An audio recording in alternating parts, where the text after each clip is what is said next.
नमस्कार।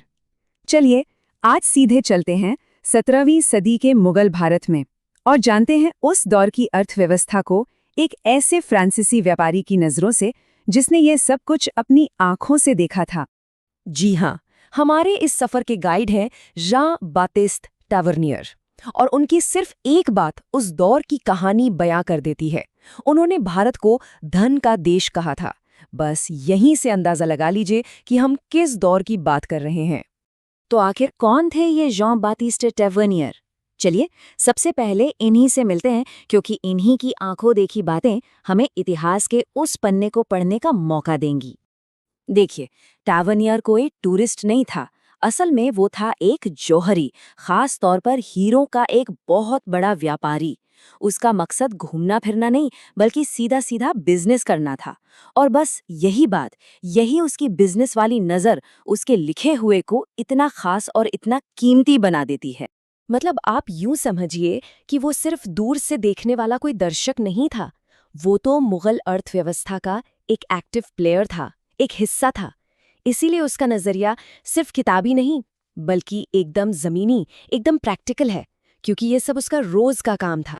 तो अब चलते हैं कहानी के सबसे दिलचस्प हिस्से की तरफ, वो चकाचौंध कर देने वाली दौलत जो टैवर्नियर ने मुगल दरबार में अपनी आंखों से देखी।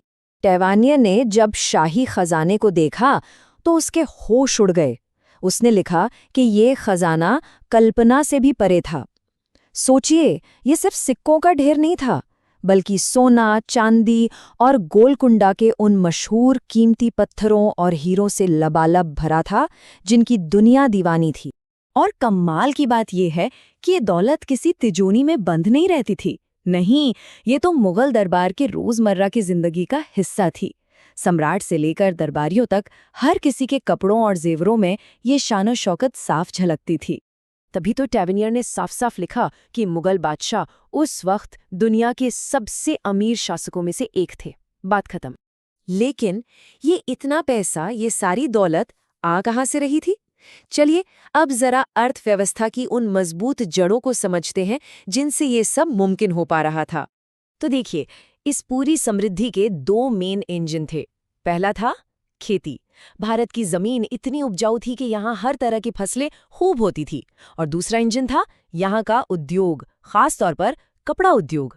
अरे यहाँ के सूती और रेशमी कपड़ों की क्वालिटी इतनी जबरदस्त थी कि पूरे यूरोप में इनकी जोरदार डिमांड थी। अब इसका नतीजा क्या हुआ? नतीजा ये कि भारत का ट्रेड बैलेंस कमाल का था। मतलब हम दुनिया को कपड़े, मसाले और हीरे जवाहरात जैसी कीमती चीजें बेच रहे थे और बदले में क्या ले रहे थे? सोना और चांदी।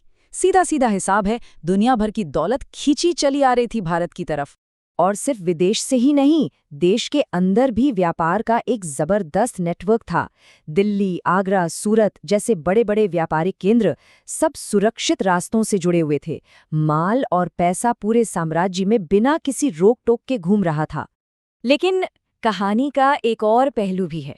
अब इस चमक दमक के पीछे की उस हकीकत पर नजर डालते हैं जो थोड़ी कह सकते हैं कि जटिल है। तो सवाल ये उठता है कि इस सारी दौलत का फायदा असल में किसे मिल रहा था? क्या ये समृद्धि, ये पैसा सब तक पहुंच रहा था?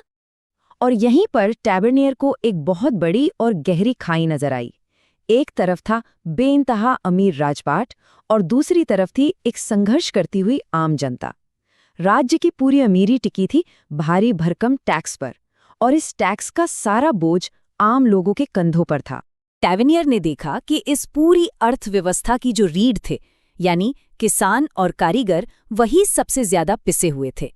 राज्य की कमाई का सबसे बड़ा जरिया था जमीन पर लगने वाला टैक्स। ऊपर से अधिकारी और जमींदार भी खूब शोषण करते थे। यही हाल कारीगरों का था।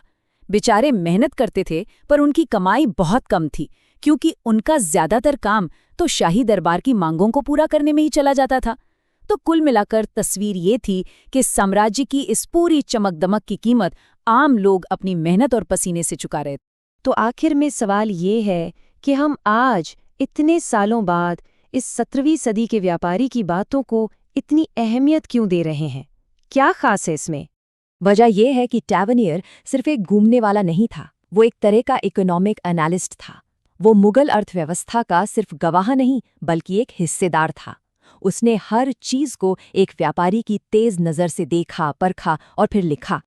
इसीलिए आज भी इतिहासकार उसकी बातों को बहुत वजन देते हैं। उसकी लिखी बातें हमें समझाती हैं कि 17वीं सदी में ग्लोबल ट्रेड में भारत का क्या रुतबा था, यहाँ इतनी दौलत क्यों थी और क्यों यूरोप की नज़रें भारत पर टिकी हुई थीं।